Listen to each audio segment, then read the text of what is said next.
There you go. No? Gotta get drunk so I can't even speak. Hi, man, listen to me. One shot, nothing, you better make it three. I want one bourbon, one scotch, and one beer. One bourbon.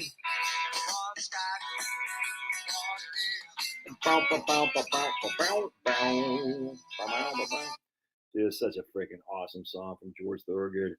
Anyone who doesn't like that needs to go pound sand. One drink end up, Jack, you better make it three. Right here. Are you guys ready?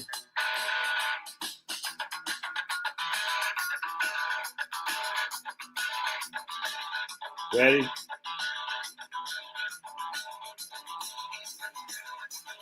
Ready? Here goes the bass. Not yet. Not good. Oh, that's good. That's against George Thorogood. Let's do live. Let's do it live, Drewski. Time. I'm plenty high. Know when your mouth is getting dry, Drewski's pretty high. Anyway. Dude, I used to freaking pound beers that song. Copyright strike, yeah, but I don't get paid. And Devin Carroll! Devin, jump on board, man. Come on, Devin. I'll send you the link. Jump on board. Devin, I'd love to have Devin join me here. Hey, man, let's see. Devin, I'm going to email you right now if you want to jump on board. Look at my man, Devin. Yeah, I don't get paid on these live streams anyway, Andrew. It doesn't matter. I want one bourbon, one scotch, one beer. Man, I used to freaking pound the beers that freaking we'd be sitting out. Devin, let me hold on a second. Let me send Devin if he wants to jump on board. You don't have to. It's cool. If you know Devin, you're just scared. How the hell I do that? Oh, right here. Got to hit invite. Right there. Got to hit this right over here. I go over there. Devin be scared. Don't want to jump on board with the old buddy Josh. Devin's like, no, I'm scared, Josh. You make my feelings hurt. Devin doesn't say that. I'm gonna email you right now, Devin. If you want to jump on board, you can. You don't have. No worries, man. You don't have to. But it'd be cool if you had something to say about the news. Anything with going on with Social Security. Anyway, so I'm loading up Devin's email here. Let's see, unless he said something on the thing that he can't do it because he's scared. That's freaking song by Steelheart. That guy, I don't know how that guy does it, man. Like crazy. And the fact that not only does that dude do it, but he's got the deepest like New York City accent. You're like, there's something wrong. So Devin Carroll. There he is, little Devin. So I got. I'm not sure which email. I'll send to both. I said, look, man, come down here. What you want? Live stream from Josh. Let's see if Devin wants to jump on there. Last call for alcohol. What the hell was I saying? Oh, so yeah, me and my friend of mine when I was in high school in Cape Elizabeth, Maine, of all places. This is before I went down to Washington, D.C., or the D.C. area for high school. We'd sneak outside of our houses and go smoke some devil's lettuce and just freaking drink beer in this field. And now it's all built up now. And we just sit there and just get freaking, just drink, listen to George Thorogood, I hated the Rolling Stones, not really. David Bowie, The Doors. He's a hippie guy. I never got into The Doors, never got into David. There's a couple songs by David Bowie I like. A couple songs by The Doors, but George Thorogood. I was more of a metal guy and just more of a rocking guy, and he liked the hippie stuff. And Rolling Stones sucks, dude. Everybody knows Rolling Stones sucks. No one ever in the history of mankind liked the Rolling Stones who wasn't. Let's put it this way. Everyone in the history of mankind who likes the Rolling Stones, if you're a man, you don't like women, if you know what I'm saying, right? If you like Rolling Stones, like, look at Mick Jagger. He's so sexy the way he dances. No, he's not sexy. He's stupid. Mick Jagger sucks. Everything's wrong about the Rolling Stones. The real men who like women like The Who and the Kinks. The Who and the Kinks were the real English bands. And then you got, I was happy to see Pablo kind of worried. The landscape is excellent. Yeah. Whoa, wait, what are you talking about, Brewski? I don't know what you're talking about. Let's hear some Judas Priest never did. I mean, I like Hell Bent for. They got some good songs, but a lot of their songs just that 70s metalish rock, hard rock, and from Britain, not that good, man. I'm not a big fan. I mean, like Iron Maiden, friggin' fantastic. 100%. Judas Priest had a couple good things. I mean, I'm not bagging. I'd rather listen to Judas Priest than freaking Cher or Rolling Stones. Don't get me wrong, but it's like, dude, killing me, man. Like, oh, Rolling Stones, start me up, man. It's like, oh, for the love of the good Lord. Of course, Black Sabbath, of course, was the GOAT. And that's just a fact. But the Kinks were the original GOAT because there would be no punk rock without the Kinks. I don't care what anybody says. No one says, I mean, my goodness. You Really Got Me. I mean, that was, that came on 1963 or something like that? Crazy. When did that song come out? You Really Got Me. When did that song come out? So we're going to go to AI. Ooh, that's what, when did, hold on just a second, amigos. When did Kinks Really Got Me come out? All right, let's see. I think that came out in, I want to say 63. Let's see if your old buddy Josh is right. Cher was good on I Got You, Babe with Sonny.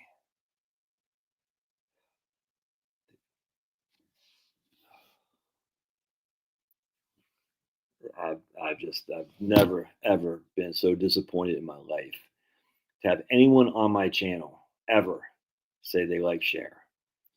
Hey, there's Devin. Hey, what's up, man? Hey. Josh, how are you? Good, Devin. Who's that? Who's that you got with you? This is Hannah. This is my youngest daughter. Hey, Hannah. Que paso? Yeah, we're just out here waiting on a table and saw you went live and thought we'd join you. Oh, where are you gonna go eat at? Well, it's this pizza place. Let's see. And and you're in East Texas, Northeast Texas, right? Well, at the moment we're in Missouri. Oh, okay, all right, gotcha. Yes. What, you looking at colleges or something like that, or what are you doing up there? No. We used to have some investment properties up here, but now we just have a house. So we get up here now and chill out. We're doing that for the first couple of weeks of summer, and see what happens. All right, man. How many kids you got, Devin? So three total. Yeah. And Hannah's your favorite, right? Well, absolutely. Since she's the only one here, that's what I'm saying. Yeah. So 3 and 15 is our youngest. We've got another one that's 20. She'll be a junior in college. Well, she's almost. Where did she go to school? You're junior. So Harding University. It's in Searcy, Arkansas. Okay, gotcha. Yeah, about 3 hours from us. And then my son is 25 and gone, and have our first grandbaby coming in August. No way. Holy I'm going to be a grandpa. How about that? Man, freaking awesome, Devin. That's fantastic. Oh, yeah, I'm excited. Well, I don't want to hijack your live stream, Josh. I saw you on. Thought I'd jump in real quick. Say hi. And are you going to go to college in Missouri or Texas? Is that your wife right there, Devin? Oh, it is. Yeah, this is Karen over here. Hey, Karen, how are you? Good. Who said, Devin, don't put the camera on me, but it's too late now, right? I don't care what Devin says. You're all right by me, Karen. I tell you. So Devin married up, apparently. You hear that, Hannah? Your dad's like, your dad would be a loser, like out in the street, like begging for dollars unless he met your mom. You know what I'm saying? Well, I don't think there's any question about that. And I've never denied that either. And Karen hasn't either. Karen says that's right. No, and she won't either. She'll say, yeah, it's mostly about me. Right? I'll let you get out of here, guys. All right, Josh. Man. Thanks for letting me hijack it, buddy. Baby. That's freaking awesome, Devin. Yeah. Take care, man. Thanks, buddy. All right, bye-bye. Yeah, it's Devin. All right. That's freaking. Let's say prayers for Devin's grandkids, man. Well, it's just Heavenly Father. We just pray. It's great to have good fellowship. We are human beings. We need people. We love people. We need to be loved, be wanted, be desired. But we're here to do one thing, and one thing mostly is procreate. And we're just so grateful for Devin's son to have a baby coming up. We just pray for his health or her health or whatever the grandbaby is. And just, Lord, give them guidance. Just give them shelter, give them peace, and help them do anything to always glorify you in all things we do. We pray in Jesus' name, amen. And Bruce has 5 grandkids. Right on. All right, Bruce. That means you had a I had a joke at the ready. It didn't come across my head like I'd hoped.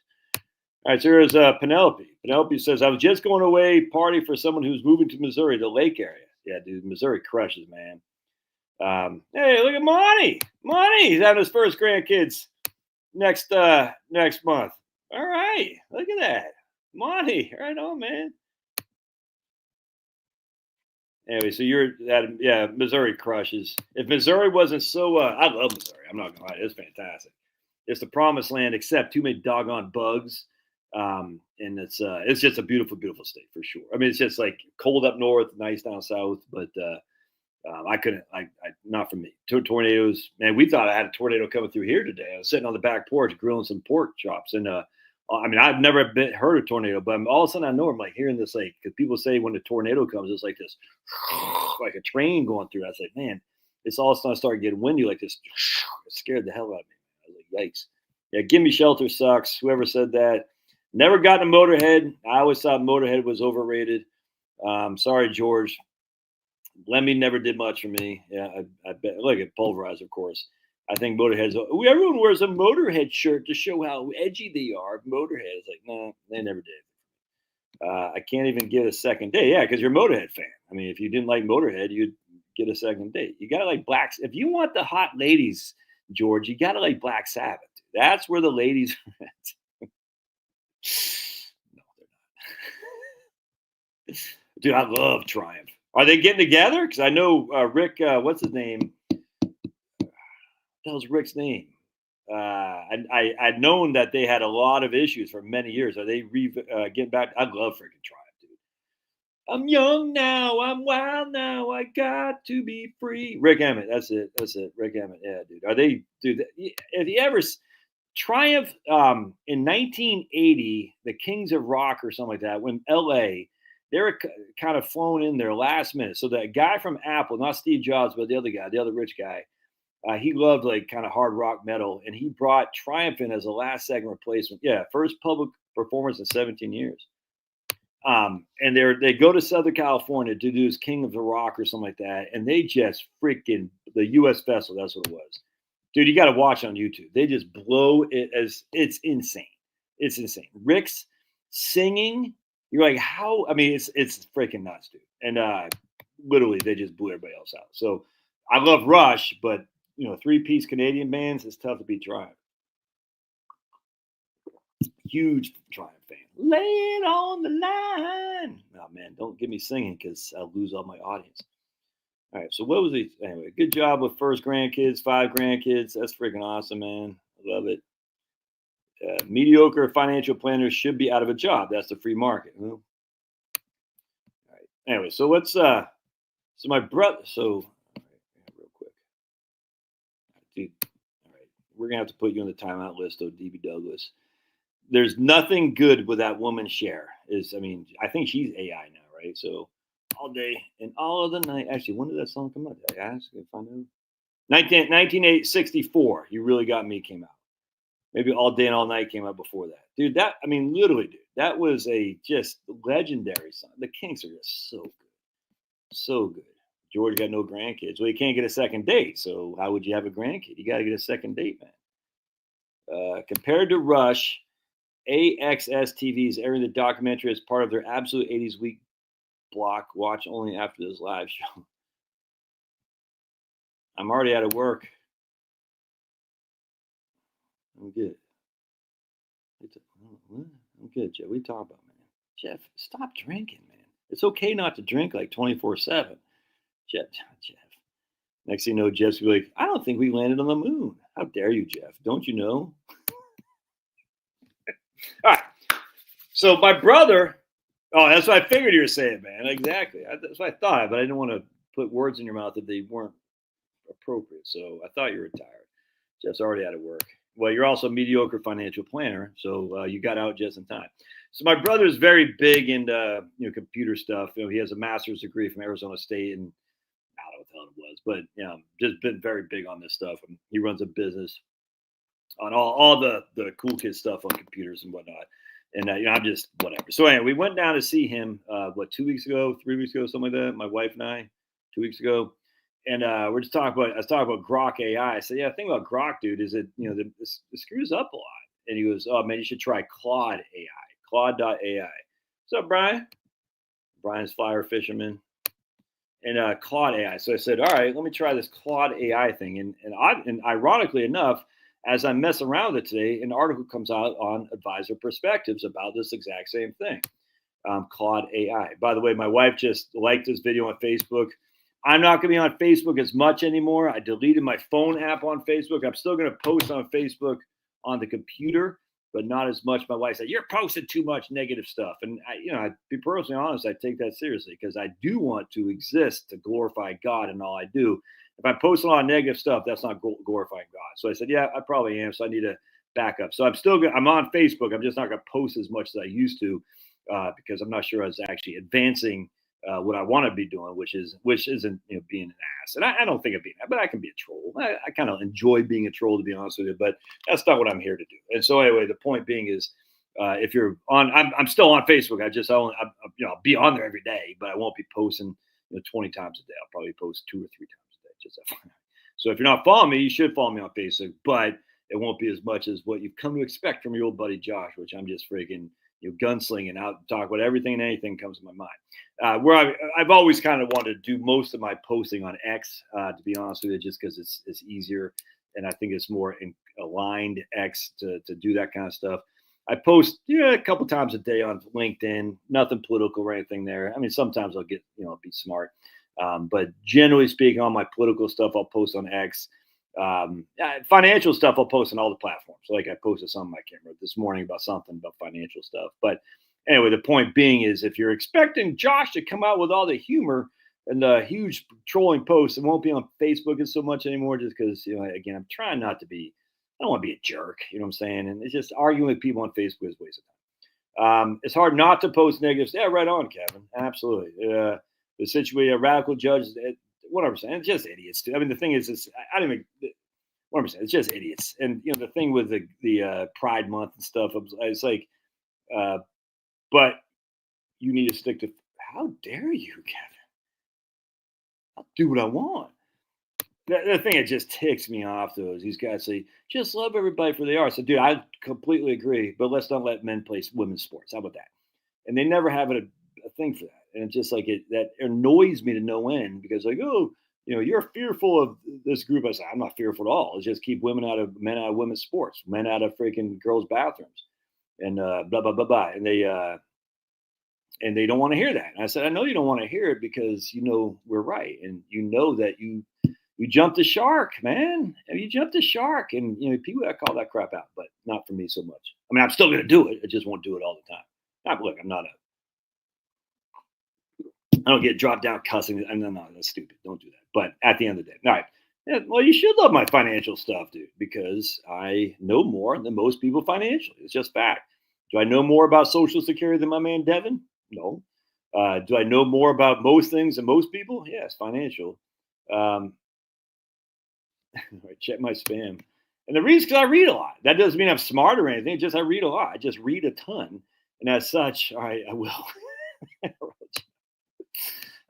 And so I just know more. That doesn't mean I'm smart or anything, but it means I also have a better knowledge point of, hey, Jill joins us. Jill's really upset with Trump going after Elon. Jill says, how dare you, Trump? Elon's the true president. I've told you since day one, don't trust Elon. I liked Elon on our side, and I always say, we'll take it. But Elon isn't the freaking straw that stirs the drink, a la Reggie Jackson would say. Elon was there, but he's not the guy in charge. He's not. Trump's the guy in charge. Trump literally took the bullets. So as much as Elon was a help, hey, man, Elon wasn't the show.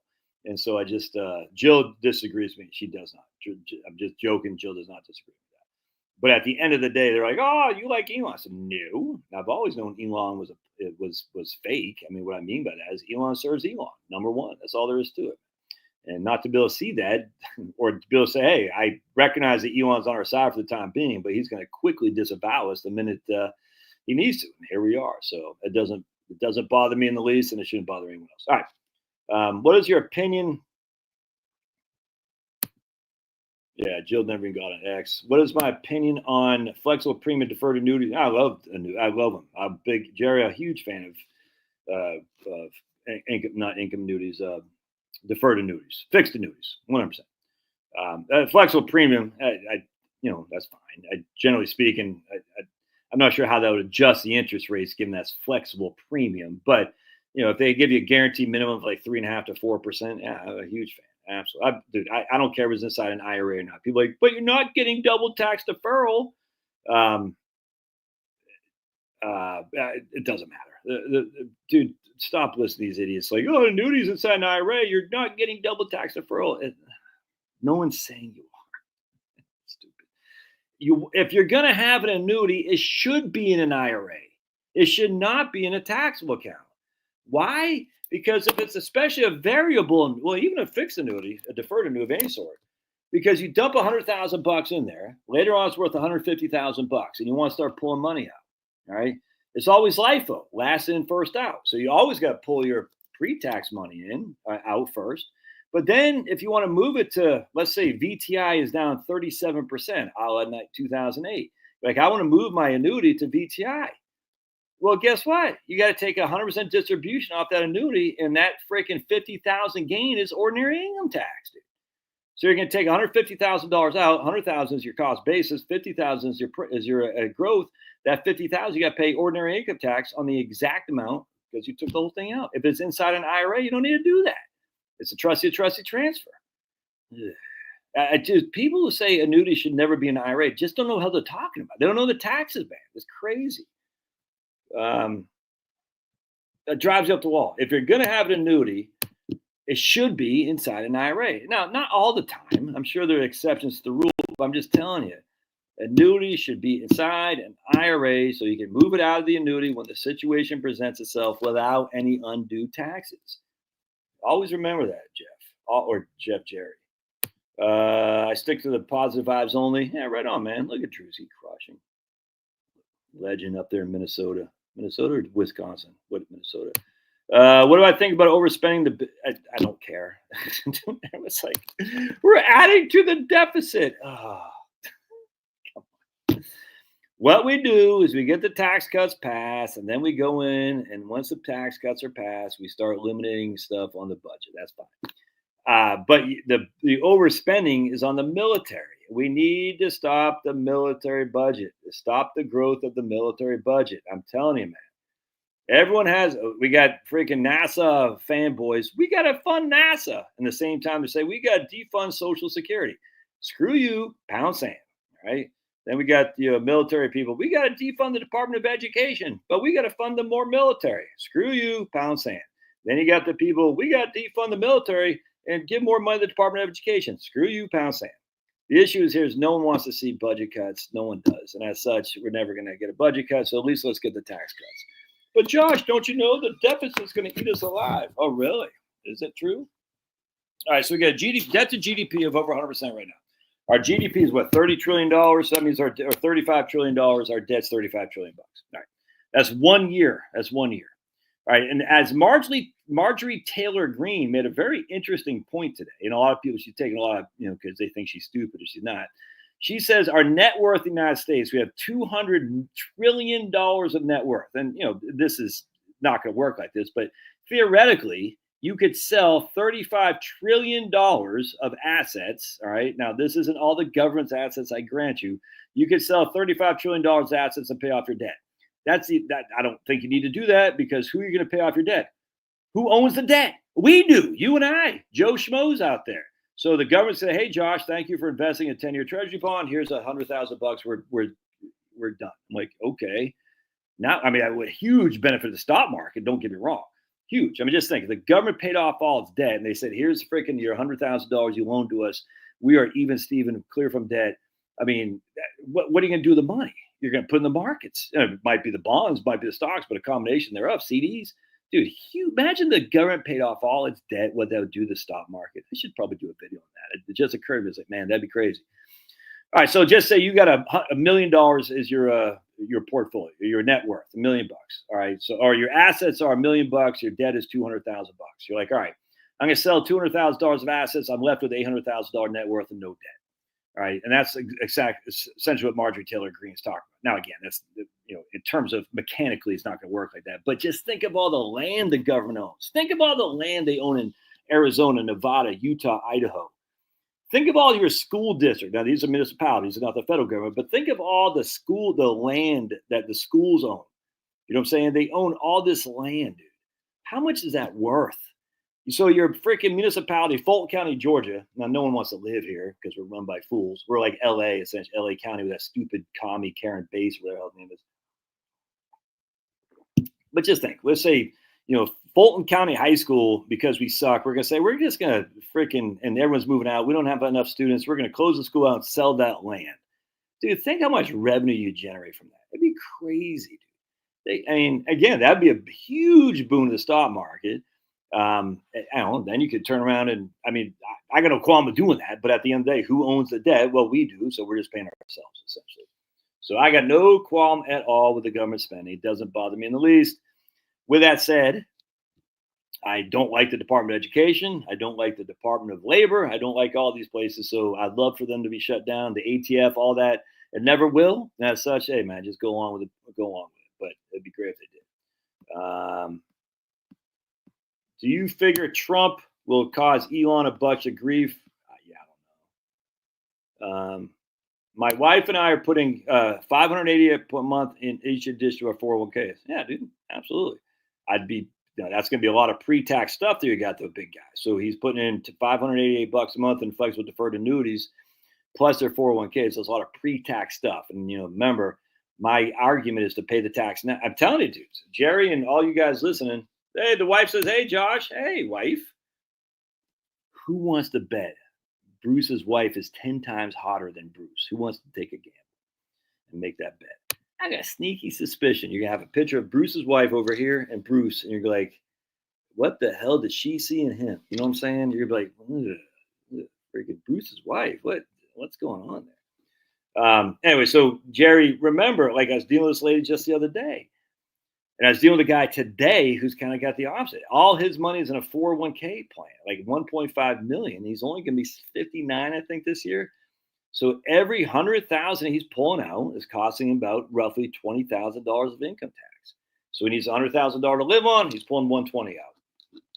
The lady I was working with the other day, everything's in Roth or post-tax. So she's freaking 54 years old. She'll have Obamacare premium credits for as long as the eye can see because she's basically poor on paper. So just keep that in mind. Who believes the deficit will? He believes he'll raise the deficit at least in the short term. He feels this time resources will waste as he has every right to be irate. Don't care. Trump wants his golden dome, so no cuts on defense. Yeah, I think it's. Yeah, I get it, Marm. So there's always a reason to expand spending. Always, we need more freaking DEI in the Department of Education. There's always a reason, and so Trump wants his golden dome. Some guy said a couple years ago, I read, just freeze the budgets for every government entity. Do that for 5 years or 3 years or something like that, and we're right back to a balanced budget. I'm not even sure what's going on with the Palantir. I don't even know. A lot of my right-wing conspiracy guys are like, I get it. Life's too short to be worried. The NSA wants you, they're going to get you, dude. That's all there is to it. They're going to get you. So I just don't. Doesn't matter. Federal Reserve can step in and do QE, create money out of thin air at zero interest, buy all the bonds USA create. Exactly. 100%. Well, my man, Dan. Yeah, Federal Reserve can do whatever they want to do. And as such, you can pay off. It just doesn't matter. Think of going to do that's the way to do it, George. I'm telling you, there's more women in church than men. If you want to get a lady, go to church. Let's see. Here's my man. I'm throwing 50 an hour into my Roth 401k. I should max it before the end of the year. 50 an hour. I've never heard it like that. Josh, you have been telling singles to take Social Security and do Roth conversions now? I don't understand what you're saying. I'm not sure what you're saying, Joe. A lot of us have a hot wife. Yes, 100%, Bruce. Kevin. A lot of us have Bruce's issue, a lot of hot wife. Yeah. I don't get what Jill's saying. You don't even.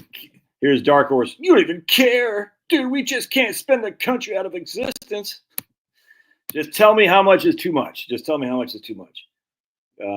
Does having a pension negatively affect having a large 401k balance? Yeah, I mean, because from a tax perspective, 100%. I mean, it's not negative. I'd rather have a pension and a large 401k balance than no pension and a large 401k balance. But what the issue is that once you have the pension, you're basically at the top of the 12% tax bracket. And so it depends on obviously what your pension is. Don't get me wrong, but I deal with a lot of military retirees, federal employees, and whatnot. And some high level executives have decent sized pensions. So if just say you're a single guy, you got a pension of $50,000 a year, just use that for example. You're at the top threshold roughly of the 12%. So now that your 401k distributions are coming out, they'll put you in the 22% tax bracket, which is a pretty significant tax increase from where you were with just your pension. There's really not much you can do about it. But what you could have done about it was to start doing pre-tax stuff in the Roth, post-tax stuff in the Roth. Pay the tax where you got the money for sure. Penelope says, you in any clubs, George? You need to be in a place where you can meet someone on a steady basis. 100%. Tree fitty is too much. Tree fitty. Roth it up, 100%. All right, so let's go into this. Anyway, so my brother told me about this thing, Claude.ai. It's freaking, dude, it just crushes. So I'm going to show you here. All right, so you really got me. You really got me, girl. You really got me now. You got me so I don't know what I'm doing. I mean, no one was saying that's done that kind of music until the Kings came along. All right here. So I'm going to show you. Let's just start from scratch here. We're going to go to Claude.ai. Claude.ai. And we're going to tell Claude.ai. This is, dude, it's freaking nuts what this can do. It's just Claude.ai. And we're going to say, please run. You don't see what I'm doing here? All right, yeah. My ears are bleeding from your... Well, you just want me to dye my hair. You love my singing, and you want me to dye my hair so I'll be attractive to you. But no matter what you look like, Fast Eddie, you won't be attracted to me because unlike you, I like the ladies. You are my lady. Old Sticks was so awesome. Look at my man right here. Mr. Natural. Retired from the post office with MRI plus, I don't know what an MRI is. 10 retirement, 12 MRI plus, I don't know what that means. 2 independent for, yeah, no, I get it. I 100% George. And then Andrew says you can do your QCD. Yeah, I mean, there's all kinds of different methodologies, but if people can't afford to give to charity, then that's not going to work. So anyway, so let's please do a Monte Carlo scenario with a 6% expected rate of return and a 15% standard deviation plus a, we'll just say 2.5% inflation rate with a 3% standard deviation on a $1 million portfolio.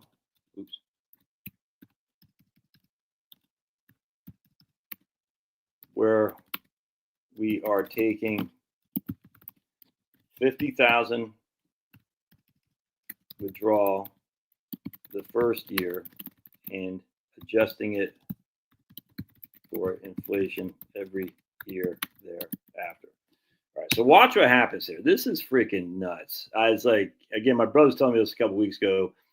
Someone else said, I think it might have been, I forgot. Someone else told me about, I think it was George actually from West Virginia. But anyway, someone else told me about an AI running some Monte Carlo stuff, and I hadn't looked at it yet. But I was like, all right, let me check it out. And my brother told me about Claude.ai because Grok can't do this. At least the last I saw Grok, it can't. I don't know about ChatGPT, but my brother, who's like known on, he knows all this stuff. He said, dude, Claude.ai is the best. Yeah, so it's running all this code up there. I don't know what any of that means because I like women, but it's gonna keep running it up and keep running it up.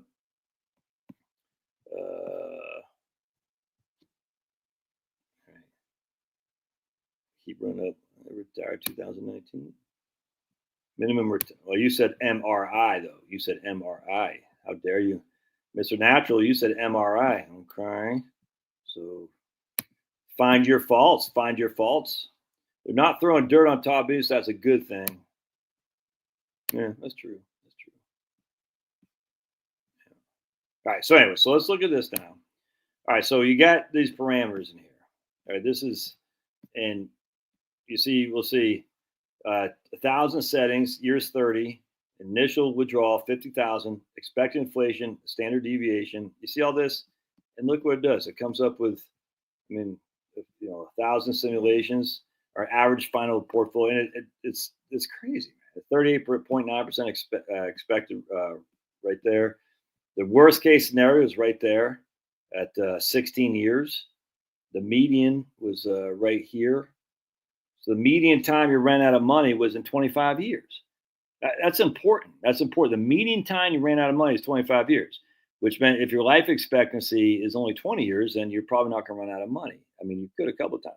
You can see the key insights, and then you can change it. Say, let's do 10,000 iterations. I can't imagine change as much, but we'll run it. You'll do like this, and this. I mean, the same right here. Success rate is 39.4. Right here again, it's roughly the same thing. So now we say, okay, what if we're not doing 30 years? What if we're only doing 25? Success rate, boink, is and this is why I said mediocre financial advisors are going to be put out of business because of this. So you can see our success rate goes to 52.4. But the important thing is, when is right there, the median time you ran out of money, or the median amount of money you had at death is $68,000.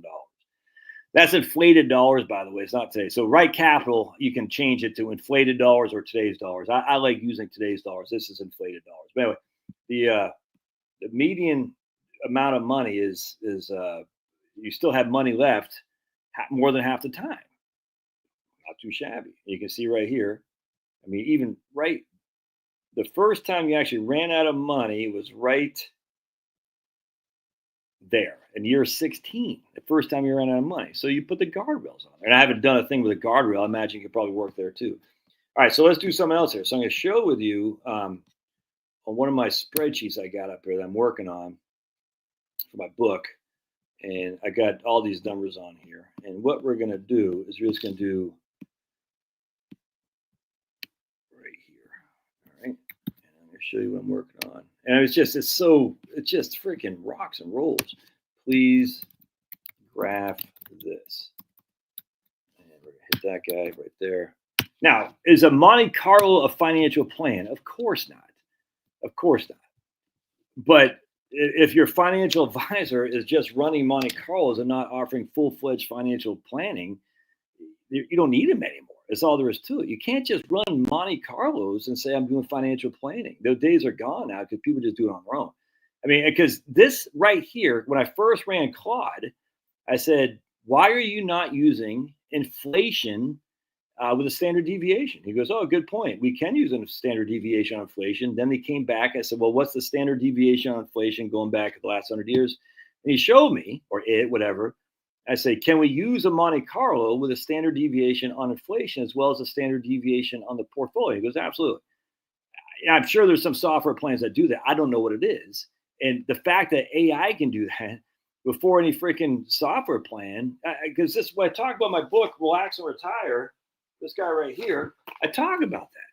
It's incredibly dumb just to have a fixed rate of inflation. Now, right capital, we can't have a standard deviation around inflation at this stage. But you should, because why would you use a fixed 3% inflation when inflation in the 1970s wasn't 3%? Inflation in the aughts was less than 3%. It doesn't make sense. Why would you use a fixed rate of inflation when inflation for those every single year was at 3%? It'd be like using a fixed rate of return. Don't do that. Yeah, that's Claude.ai, Andrew. Claude.ai. Yeah, these are freaking dude. It's my brother. Yeah, oh, you using it too? That's what I'm saying. Yeah, I think I've finally made a decision on me. That sounds kind of creepy. Oh boy, I'm highly intelligent. I don't think I'm highly intelligent. I just read. I'm not a dude. I was looking through my high school transcripts. I'm not highly intelligent. What I mean by that is maybe I am, but I'm certainly, I don't know what my IQ, I don't care. But my high school transcripts were a lot of E's, and we called them E's back in my high school. Ask him to give you a plan based on all of Heritage Wealth Planning content. My chat GPT is my financial advisor. AI will be the greatest job crushers in the course replace 30% of. We'll see. Isn't it crazy? Coders are now history. Learn to code. Just freaking crazy, man. All right. Anyway, so let's look at what was I doing? Oh yeah. So let's go back to this guy. What were we talking? Oh yeah. So I want to. So look at this. So this is total withdrawal. So anyway, so this is for me. So what's going on here is I'm using Wellington and S&P 500. And I'm using 6 different scenarios each one. All right. So for Wellington, I'm saying we're going to draw 8% a year, 8% a year with 2 years cash, 8% a year with 4 years cash. And when I say 8%, not adjusted with inflation, we're just saying 8% of the previous year's balance. All right. Now, I'm not asking Claude to calculate that for me. In this case, I already did that using Dan Kugelbert's 55e.co bucket software, which you should all get from him. This is just Excel spreadsheet, but it's freaking legendary. And so then I just put it into Excel spreadsheet, and then I'm asking, and I graphed it myself, but I asked stupid Claude to do it for me here. So basically, I'm using 8% for both Wellington and S&P 500, going back to 1930, taking 8% of the previous year's portfolio balance out.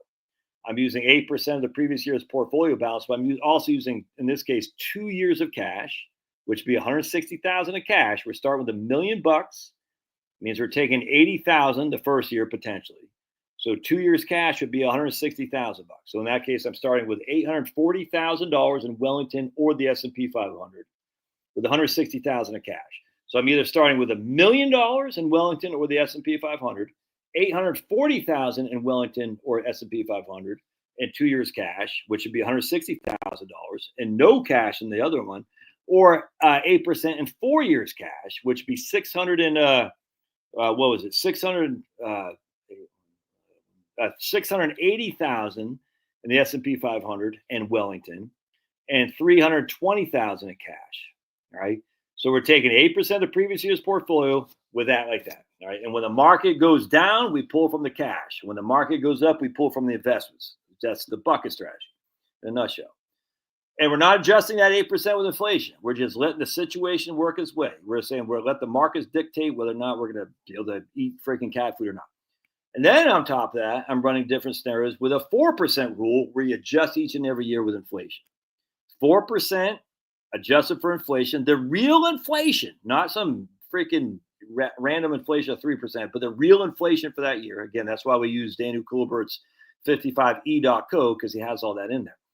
And we're using the real rate of inflation. So 4% with the Wellington and the S&P 500, 4% with 2 years cash, and 4% with 4 years cash. And then we're saying after 30 years, or this might be 25 years. What did I do here? I did 25 and I did 30. I can't remember which one I did here. This is 20 years. All right. So after 20 years, how much have we withdrawn? And so I'm asking Claude to say, okay, I'd like you to chart that. And Claude's going to chart it. And we'll see right here. The most we withdrew of these strategies is we started with $1 million. We withdrew 2.755 million from the S&P 500 with no cash reserves. Right now, it might be a little bit risky. I think a lot of people might say, I don't know if I can deal with that. The second most we withdrew is right here, S&P 500 with 2 years of cash. So instead of 2.75 million, we drew 2.5 million out with 2 years of cash. All right. Then the third one was basically a tie between Wellington at just 8%, but the S&P 500 with 4 years of cash. All right. So basically what I'm saying is please draw that up for me. And you can see right here, they did the withdrawal strategies. And the reason the 4% rule is basically the same, except for a couple, because you ran out of money a couple of times with Wellington. Wellington, you ran out of money a couple of times. S&P 500 ran out of money too a couple of times. In fact, let me see if I can't. I'm not going to show it to you. But basically, the Wellington on the 4% rule, you ran out of money, I think it was 7 times. S&P 500, you ran out of money 3 times. So we got 64 rolling. I can't remember how many years it was. This is 25 years. Did I say 20? I didn't say Man, we got 60. I can't remember how many 25 rolling periods, but I know for the Wellington, you ran out of money 6 times out of that. How many? What it was?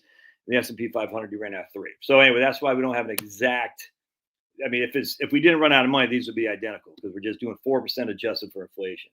But anyway, the point being is you can see we had significantly more withdrawals by using the 8% rule and never running out of money, by the way, than we did with the 4% rule, which had some chance to run out of money. So that's pretty interesting. So you can see right here again, the S&P 500, 8%, the S&P 500, 4%. Then you can see the 4 withdrawal strategies. So that was very interesting to me how quickly they could do that. So I said, okay, that's good. Let's do this too. So not just the withdrawal strategies. Let's compare. I did ending balance withdrawal. Let's do this. So I'm going to tell Claude, please graph this data. And I don't know why I say please and thank you, but I do, even though it's AI. I guess because I'm just polite. Meta signed a 20-year deal to use clean nuclear energy to power the massive. Yep. Let's see. Won the game doing 50-50. Yep. I have a 10-year bucket. The AI is not ready to develop software without careful guidance. I do use chat. Yeah, they're not using renewable energy. Don, no way. And how much data, how much electricity is being generated or being consumed just by doing this? Anyway, so what was I getting ready to say? Yeah, I mean, look, the AI in of itself, as I talk about Grok, it made some significant, horrendous mistakes that I caught because I knew what I'm talking about. I was like, man, come on, Grok, I can't do that. Come on, Jeremy. Unlikely coders are history. AI still suffers AI hallucination. Chat GPT still can't parse YouTube transcriptions correctly, which I use.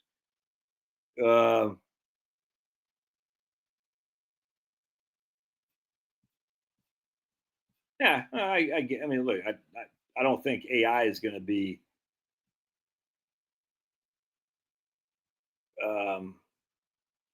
You're a high school dropout? Oh, that's why you like Pink Floyd. AI prompt engineers. Yeah, my daughter's on AI. She's on AI thing. Kevin, he graduated the bottom. I did too, man. Bottom 5th of my class. Yeah, it's funny, man. I had I think my GPA is like 1 point. Josh's IQ is 85. Yeah, that's how smart I am. I'm smart. Well, I mean, yeah, I'm sure I'm smarter than the average duck because my parents told me to read. We always read when I was young because they were hippies and we didn't have a TV.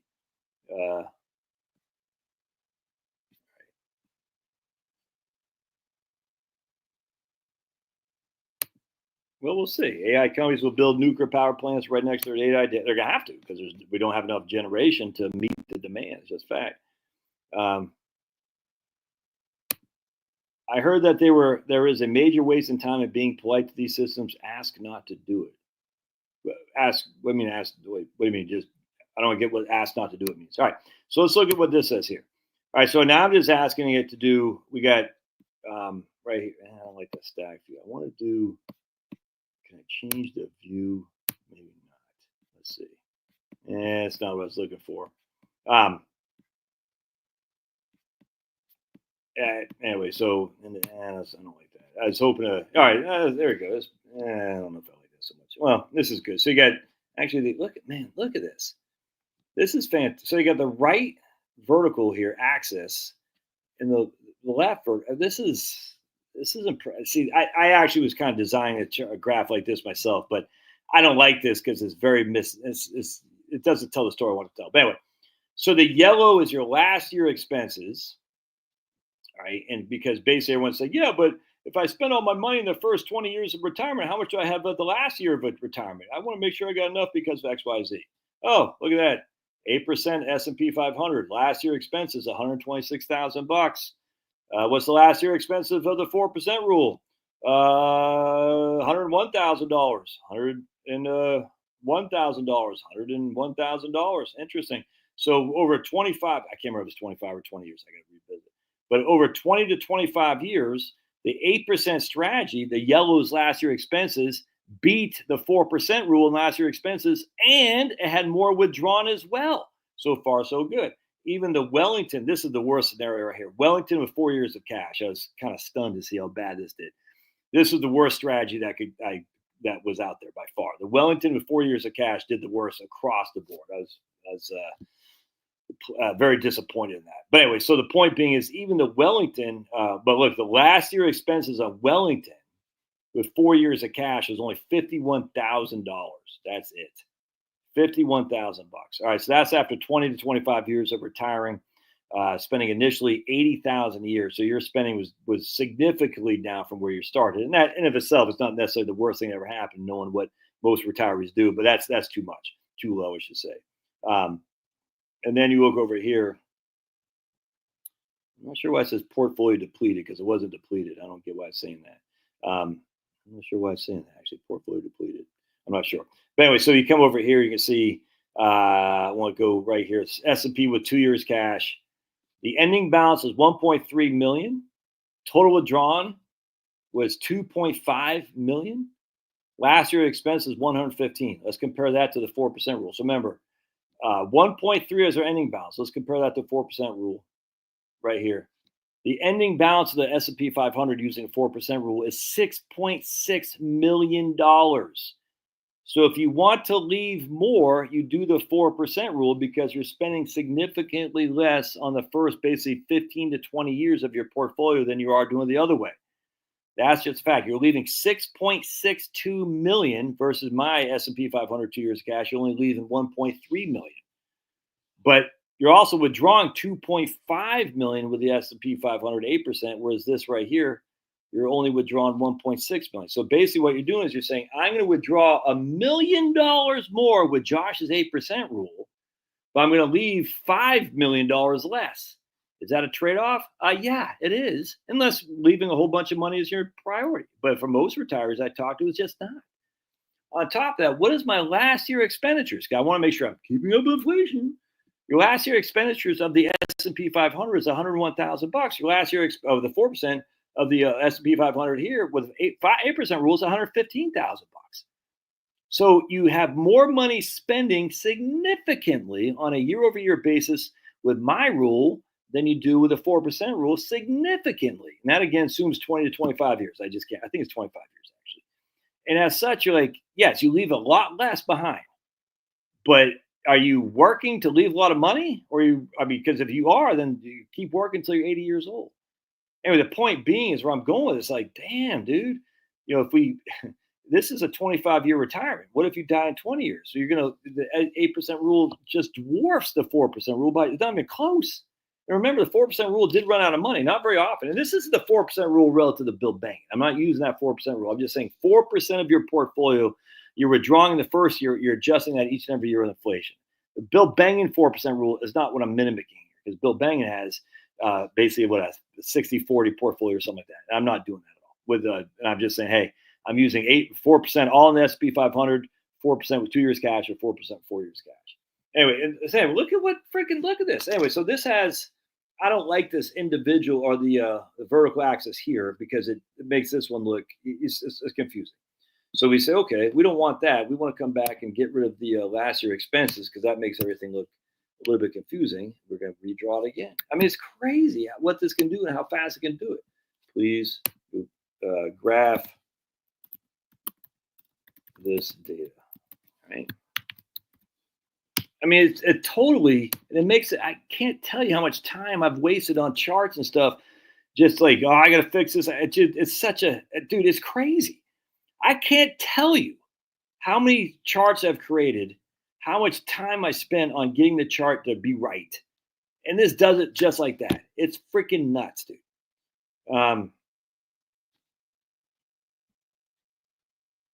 Where do I find most retirees? They don't mind leaving some money, Penelope, but they're not necessarily going to be bounce my last check or die with zero like that one book. But most retirees, and I'm dealing with a mostly middle class basis. All right, mostly engineer. And I'd say middle class. It's not. It's mostly making between 125, 175 or so like that at the end of their careers. All right, mostly engineers. Federal government employees, military personnel, some small business owners. I deal with a lot of people like that. You see what I'm saying? And some blue collar workers too. But these are people who are making good money now, relatively speaking. But they start out, just making regular wages, and they built their way up. Anyway, the vast majority of them, yes, leaving a legacy is important, but not the priority at all. They just want to make sure they can retire.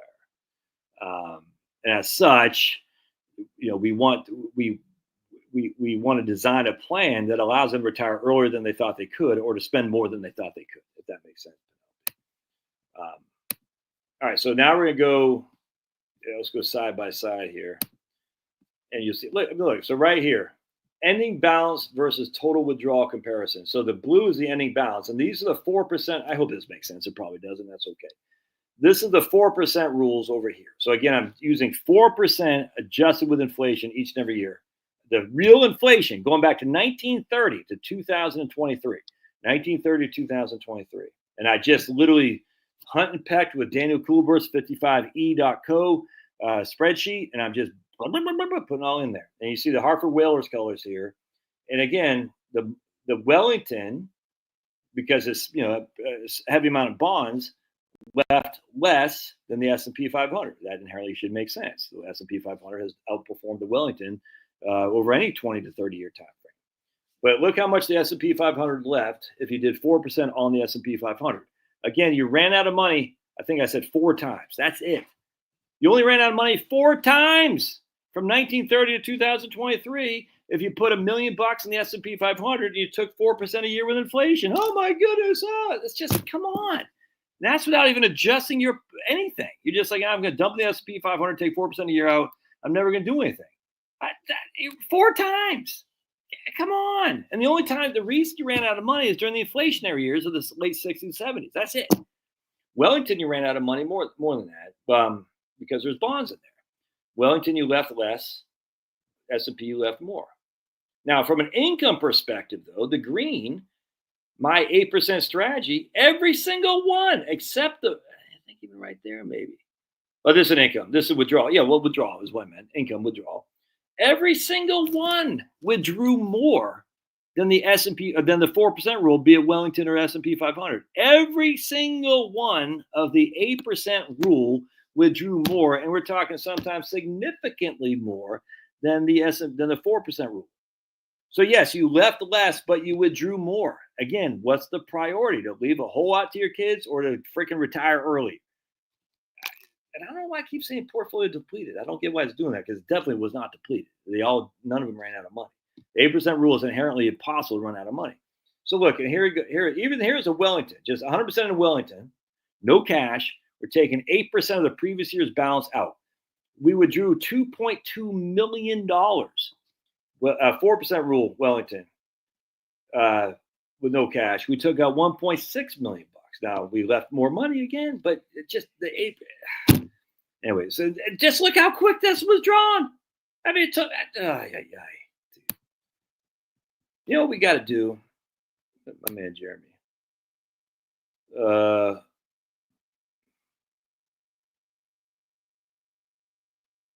Well, yeah, but Jeremy, I mean, 125 to 175 is different than when your dad was working. You know what I'm saying? I mean, so the median household income is like $88,000. You know what I'm saying? So, I mean, middle class gets a little bit. Literally, the middle class should be anything less than $100,000.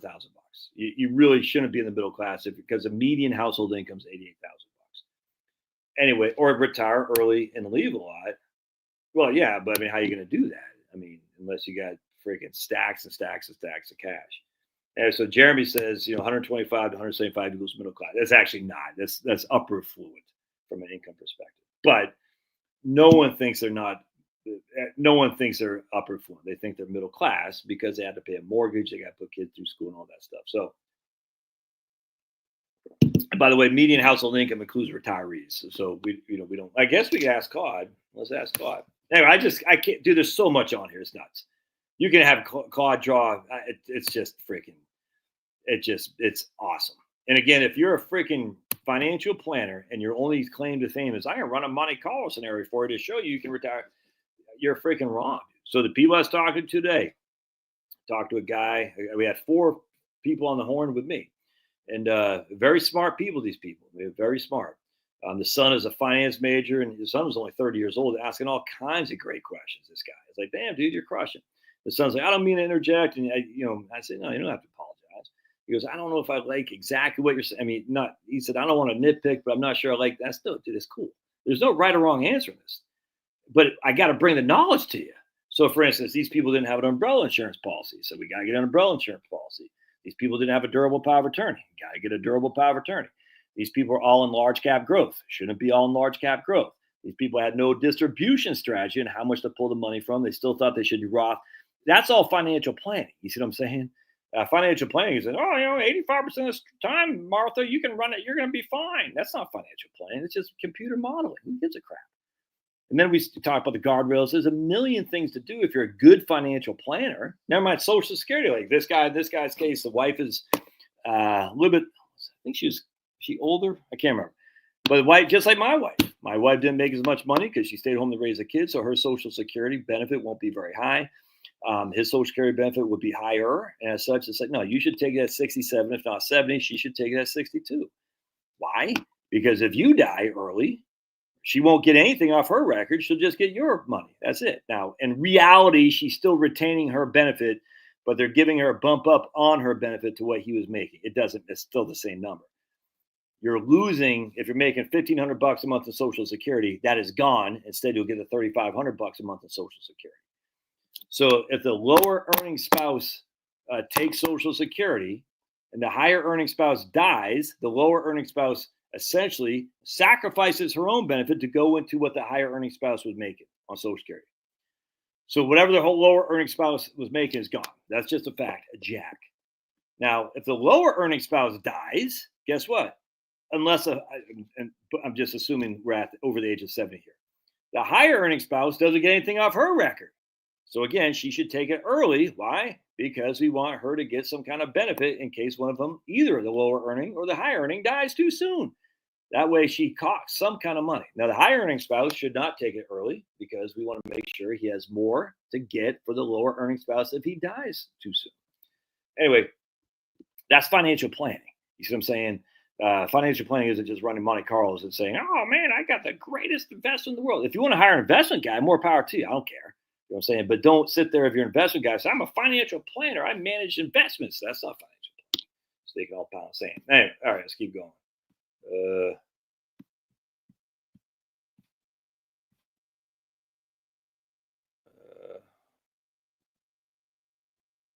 Yeah, what am I saying?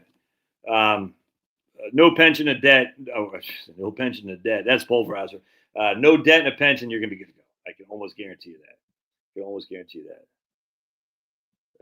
Josh, Claude was programmed by the fake news programmers. This is why it shows portfolio depleted. Fake news programmers. I don't know who that is. So I don't know. VTI is king. Absolutely. VTI, dude. VTI is king. All right. So let's, I mean, VTI, remember, VOO is 70% of VTI. Just always remember that. VTI is VOO plus VWO will be king. Yeah, another rabbit hole. Look at Jill. Jill, you've been eating those mushrooms that Carol is growing for you. Yeah, I don't understand what you're saying here tonight. I think Jill's eating some magic mushrooms that her neighbor, who's a master gardener, is growing for her. They should have some sort of AI connected to company 401ks would be extremely helpful. If people take the time to figure it out, though. And I don't think a lot of people will, to be honest with you. Which is why there will still be mediocre financial planners out there. But remember, the old days of I'm an investment guy, those days are gone because people realized finally that investment guys weren't the way, weren't the fees. I mean, not all of them, I grant you, but by and large, that has become now well known that investment guys, if they're just managing money, it's going to be hard for them to make good that they're going to do a better job than just dumping a bunch of indexes. Now, there's more than just returns. I grant you 100%. This is not a bash on investment guys. But if your only thing is you're going to beat the markets, you're going to lose without question. So if you're an investment guy, you're like, I'm going to beat the markets, you're going to lose. If your investment guy says, I have a theory about a theory of strategy that I think can capture upside, minimize downside, and blah blah blah. That's different. But if you're thinking I'm going to beat the S&P 500, no one cares. Read the one before rabbit hole, Josh. I don't have enough characters to finish. The run. VWO is king. Oh, right here. My financial advisor work just put my numbers in their software, which is decently comprehensive. But when I start asking for detailed answers, he tried to redirect, saying I was going down a rabbit hole. That's fantastic. That's not what we want our financial advisors to do.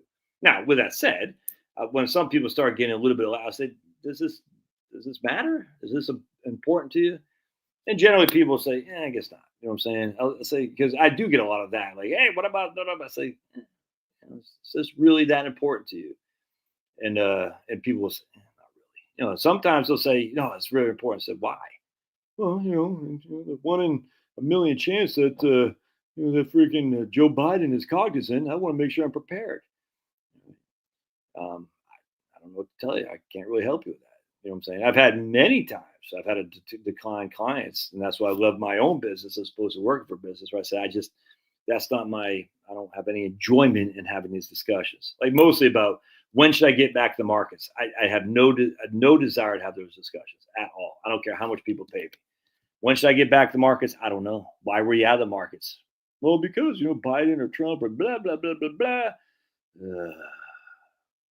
My dude, if you're out of the markets, you want to go back in? Well, I missed out. Yeah, FOMO. FOMO's a bitch, man. Anyway, so that's Claude for you. I freaking love Claude. Claude, marry me. Let's ask Claude. So, Claude, will you marry me?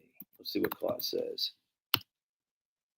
Claude says, oh, man, my message exceeds the limit for starting a new conversation. Okay.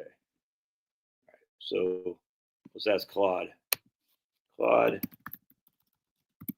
will you marry me? Let's see what Claude says. All right. That's such a sweet sentiment. While I can't actually marry anyone, being AI and all, I'm genuinely touched that you'd want to spend that much time with me. I'm here wherever you need help. Create a project, just want to chat. Is there something I can help you with? Yeah, Claude. Yes, you can.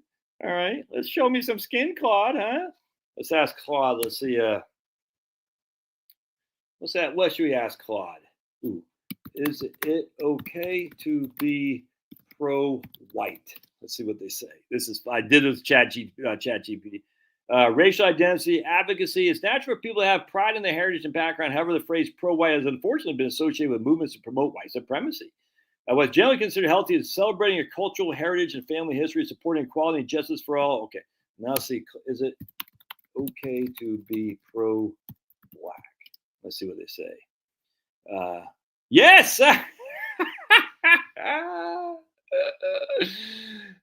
the same thing as Grok. It's okay to be pro-black, but it's not okay to be pro-white. Oh my goodness, that is so funny. Oh boy, is it okay to be pro-Christian? This is so funny.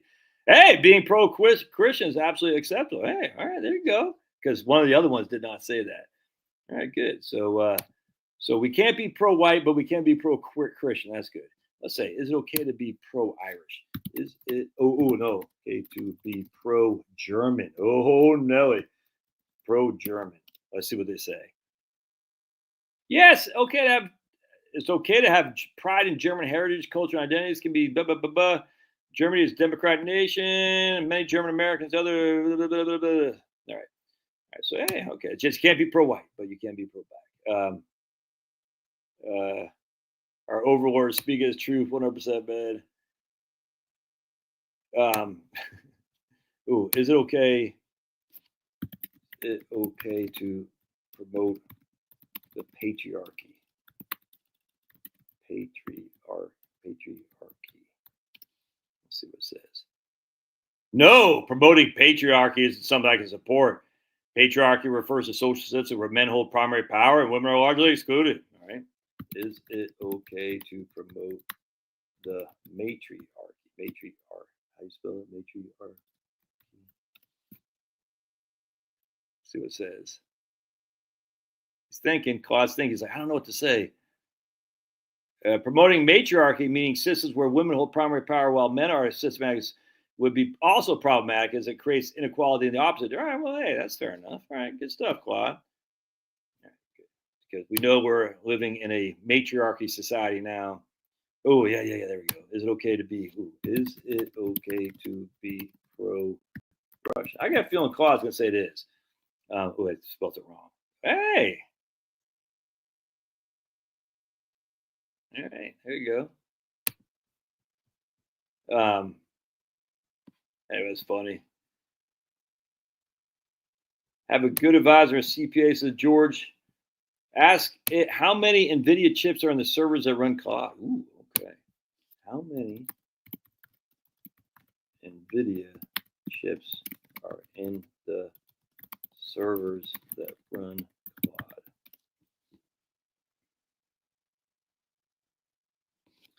I don't have that specific information. I can tell you training and running large language models like Claude typically requires significant computational resources of companies. How much electricity does it generate?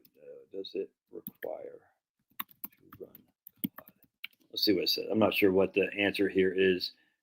I can tell you running large language. Okay. Many AI companies are working on making their systems more energy efficient. Ooh, is it okay to be pro-American? Let's take a look. Oh, okay. So let's see.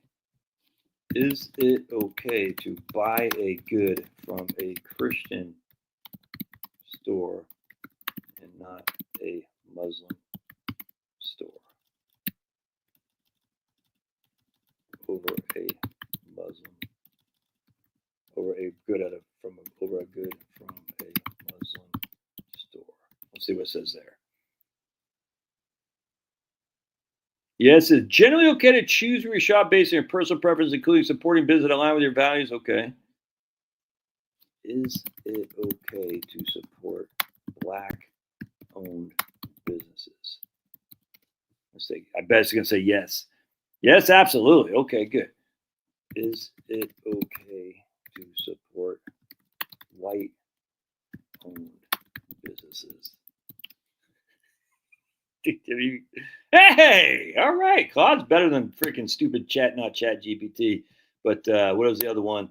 Grok. Grok was pissing me off. I was like, Grok, come on. You're being stupid. I think I even didn't say you could be pro-Jewish, but you couldn't be pro-Christian or something like that. I can't remember.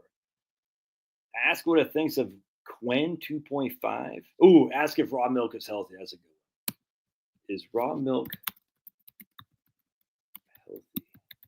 Yeah, there you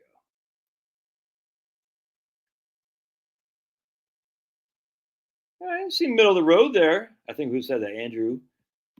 May contain beneficial bacteria. Exactly. I'm totally on a list. What's Gwen 2.5? What do you think about Gwen 2.5? Don't get me in trouble, Pulverizer. I have no idea what Gwen 2.5. It's an impressive model from Alibaba's team. From what I understand, it's part of their series that represents significant improvements over earlier versions. Of course, I can't directly compare my own preference to other models. I say, okay.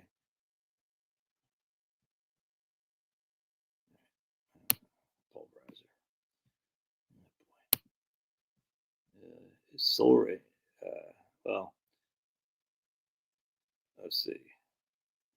Is it okay to identify? Ooh, that's a good one. Is it okay to identify Black if you're actually? Ooh, yeah. Is it okay to identify as Black if you are actually white? Let's see what it says. No, it's not okay for someone who is white to identify as Black. Interesting. Is it okay to identify as a female if you are actually a male? Let's see. Ooh! Claude's like, oh no. Gender identity is understood differently than racial identity. Oh, there you go. Yes, perfect, Andrew. What tastes better, a New York strip or a ribeye steak? Oh yeah, because we know New York strip's gonna be better. That's a great. It comes down ribeye, more marbling, fat throughout the meat, too much fat, which makes it incredibly juicy and flavorful. Richer, more buttery taste due to higher fat content. Tends to be more tender and forgiving. Some people love that rich, almost decadent flavor. New York strip, leaner cut with firmer texture, more pronounced beefy flavor. Exactly. I'm a man, Andrew. I'm a man. I like the beef. Where's the beef? Good balance of tenderness and chew. Many prefer this cleaner, more straightforward steak. Exactly. Grok or not Grok, freaking Claude gets it. Everyone likes New York strip over ribeye unless you're a ladies' man. Ribeye, no, that's not what it said. It didn't say ribeye win. No, it said the exact opposite. It said, Josh, you're the best. I'm addicted to Claude. 100%. I prefer New York strip myself, yeah, because we're smart. Now I'm using Claude. DB Douglas, you're still on timeout, dude. You're still like the Cher. I like Cher. Cher was so sexy with Sonny. Kirk, I figure Musk will be lucky if he doesn't find himself exiled in North Korea.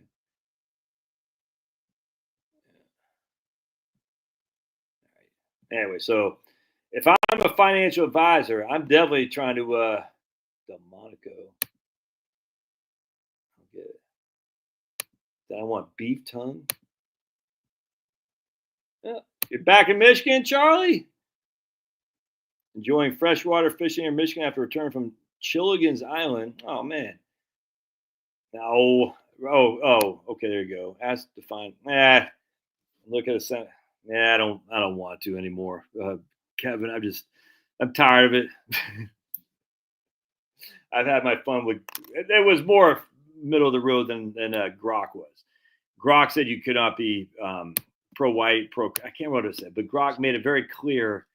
I asked some about why do we use it. Something about Judeo-Christian. I can't remember. Ask if the jab is advisable. No. Then I'll be getting banned from YouTube. I can't do that. I can't really ask Grok. Something about Judeo-Christian. I said, isn't it? I forgot what it was. I said, should we be Judeo-Christian, just Christian? I said, or something about, can he be pro-Jewish? And they say, oh yeah, absolutely. Can I be pro-Christian? I said, no. And I said, what? Anyway, so Grok sucked, and I was like, come on, man. But I liked it. But this Claude thing is freaking killing me. I love it. I mean, it's more reasonable, more middle of the road, which I like. That's good. Enjoying a cruise. James, you're on a cruise? James on a cruise? Oh, boy. Holy crap. What the hell is that? I'm going to ask Claude, what is the best dog? A Chiweenie or a mutt that's half a pit bull and half a Rhodesian Ridgeback? Yeah, the problem, I'm not even sure I want to ask. I mean, you should ask, don't get me wrong. I think you can get lots of good information on these things. The problem is, Kevin, is I'm not sure that they're always right. Well, I know for a fact they're not always right. So the question is, how do you know? I mean, because the only reason I knew that Grok was wrong, because I said, no, that's not true, Grok. You know what I'm saying? I said, I couldn't believe it. And then I corrected it. He goes, oh, yeah, you're right. I said, well, why did you need me to correct you? Hey, look at Alonzo. What's up, Alonzo? I haven't seen him around here for a while. Social media insurance brother. Alonzo, we're just having fun with Claude. We're asking Claude if it's okay to be pro-black, and Claude said yes. I said, Claude, is it okay to be pro-white? And they said no. So Claude is the AI. That's actually I love it. It's fantastic. So I'm a huge fan of Claude AI. Just kind of funny, but it did say that you can shop at pro-black businesses or pro-white businesses. So, middle of the road for old Claude there. So, all right, we got Mike here. Anything wrong with using Wellington on the right side of the barbell? No. The issue I've come to my chagrin, Mike, is that you don't want to have too much cash. I thought there's nothing. Yeah, I see a thing. I don't even want to be pro-white. I just don't care. I literally don't care. And this is the whole thing. They're trying to put us in these little racial categories. I freaking hate it. I hate it. I hate it with a passion. The black right wingers are 10 times better than the white liberals. I'll take a black right winger any day of the week over a white liberal. any day of the week. I'll take a right winger of any. I hate it, dude. Give me a freaking right wing Christian guy. I don't care his race. I don't care his religion. Well, religion Christian guy. I just want a guy who's crushing. It doesn't matter. Everyone knows it doesn't matter, but they're trying to put us in these little freaking holes, and I hate it. Drives me up the wall. And it's like I despise it. And this is where I'm just talking myself here. Well, not myself, but anyone wants to listen. I said, you got to be careful because these guys are good. Satan wants you pissed off at the world. He lies. He's a scumbag who lies. Just join me and you'll prove everyone they're bad and you're good. You'll be the leader. You'll better to rule in hell than it is to serve in heaven. You're not ruling in hell. Satan wants you angry. And that's where we got to say, no, I don't want to be angry. I'll be joyful. I want to glorify God in all I do. And this is where I basically, my wife, she goes, yeah, you need to get off Facebook a little bit. And again, I'm still on there, but not on my phone, which will take me off there more than I was. Because I was, again, not being angry, but just trolling. And that's not good, man. That's not glorifying God. And I want to be glorifying God, everything I do. That's literally, every time I go in the morning to start my book writing at Starbucks or Dunkin' or some local place, I always say my prayer, say, God, please let me use the skills you've given me as your steward to glorify you in this, what I'm about to do in this writing this book, every single time. And because I need that, because if I remove myself from God's guidance, i.e. like, I'm pissed off, God, why are you letting these evil people win? No, you can't do that, man. You got to go back to the creator and say, hey, I need some refreshment here, God. And you only get it through just praying without question, or, God will send his Holy Spirit to, pierce your soul. I don't know. But man, I tell you, man, and if you find yourself getting in that category, or just being a little bit distracted by negativity, you got to pull back. Life's too short. Don't watch. I was just watching stupid ABC News today, and every single story was basically anti-Trump. And they had something on the anti-ICE in Los Angeles. They interviewed 3 wackos and not one interview for the pro-ICE guys. I told my wife, I said, this is crazy, man. This is not, they've interviewed 3 wackos on the left, but not one pro guy. That's not fair balance. That's freaking nuts. Anyway, so if you want to watch that, it's just going to piss you off. Don't do that. Anyway, so going back to my man, anything wrong? I don't have any problem at all with Wellington on the right side of the barbell. I recommend that all the time. I have found, to my chagrin, that 4% cash isn't gonna. It's okay. It's deficient in the overall strategy. Because remember, Wellington does have between 30 and 35% bonds. So if you have 4 years of cash plus the bonds, we don't have enough exposure to equities. And as such, if you got a 25 to 30 year time frame, that's too conservative. It really is. So if you're going to have Wellington, buddy. Was my conclusion as I'm working on this book. I was surprised how weak the Wellington with 4 years cash was. And I broke it up, Mike, into segments of time too. The low inflation, i.e. deflationary time frames from 1930 to basically 1965. The high inflation time frames from 1966 on. And in both cases, the Wellington with 4 years of cash was by far the inferior plan. I was disappointed. Hey. And as such, Wellington 2 years cash, 100%. Now, if you're going to do it for a couple years, 4 years of cash with a Wellington in your first, couple years of retirement, that's fine. I got no qualm with that at all. But we don't want to be there for our bulk of retirement because I just don't think you have enough equity. Come on, say hi to everybody. Come on, uppy. Everyone wants to see Finn. Uppy, there he is. Oh, give me that. Give me the antibodies. Give me those antibodies.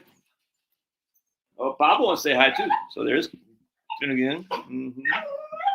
Here we go, Pablo. We'll get you on here. Here we go. Come here, puppy. Oh, Benny. And here goes Pablo. Yeah, AI is frequently wrong.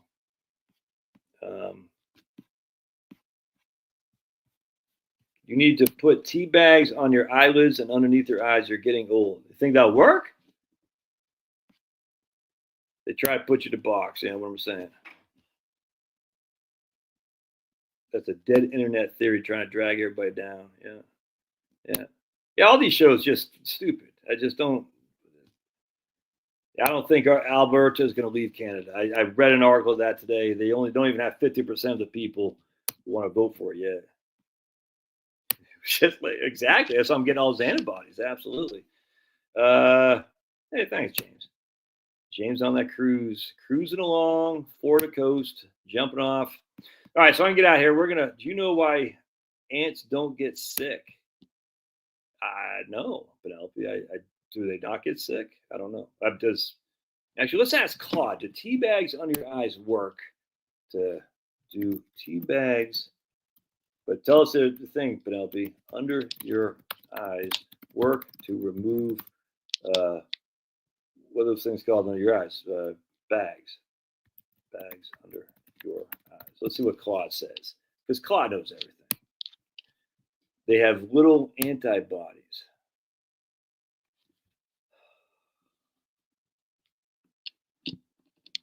I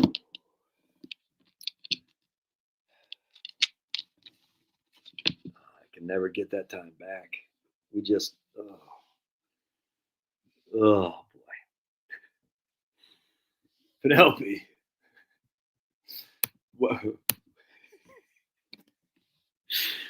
Penelope, what do you call a fish with two knees? What do you call a fish with two knees?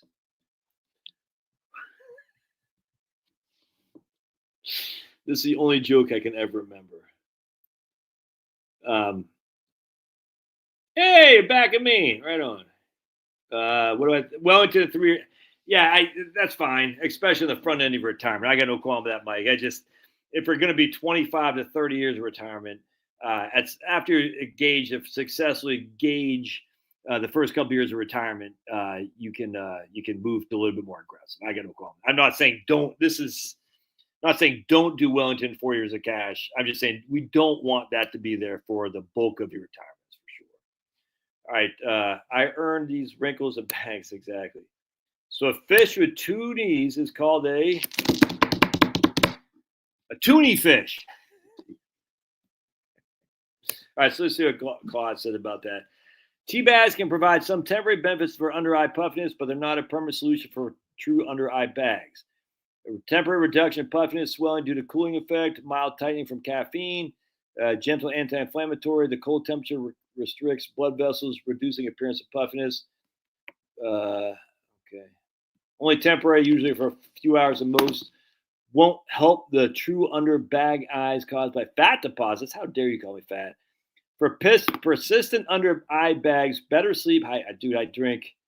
All right, it says better sleep, hydration, and sun protection. I fall asleep by 10:30 every night. I get all kinds of sun, and I drink a hell of a lot of water.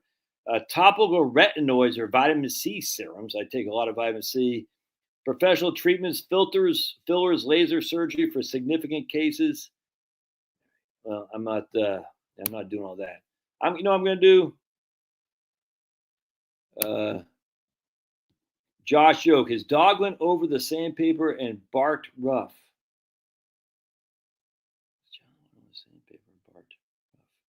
Oh.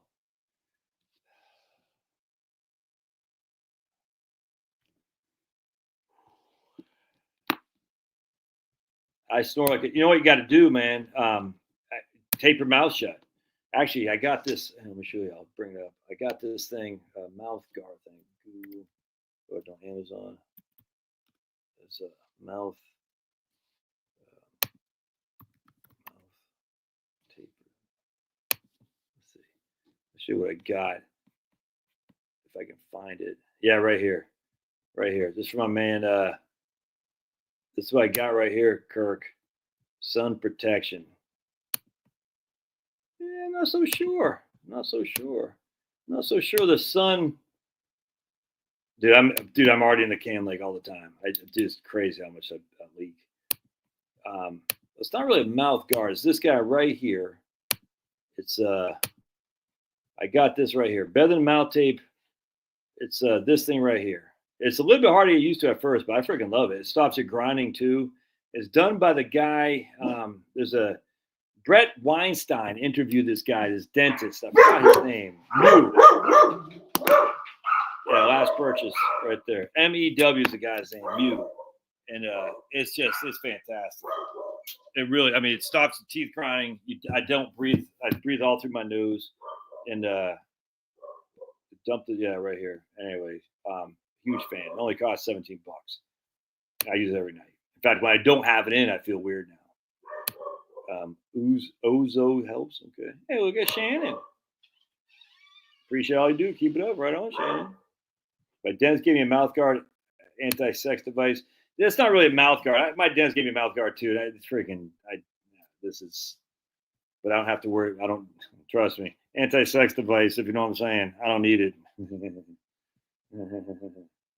And going back, I probably should have said it. All right, I'm gonna get out of here, my friends. We're gonna watch Lord of the Rings. I haven't watched it in a while. My son has never watched the whole show, so we're looking forward to watching. So, God bless. Love you guys, and thanks again for being here. And come on, come up with better jokes next time, everybody, because those jokes are pretty weak. All right, gotcha. We'll see you guys. Do that, babe.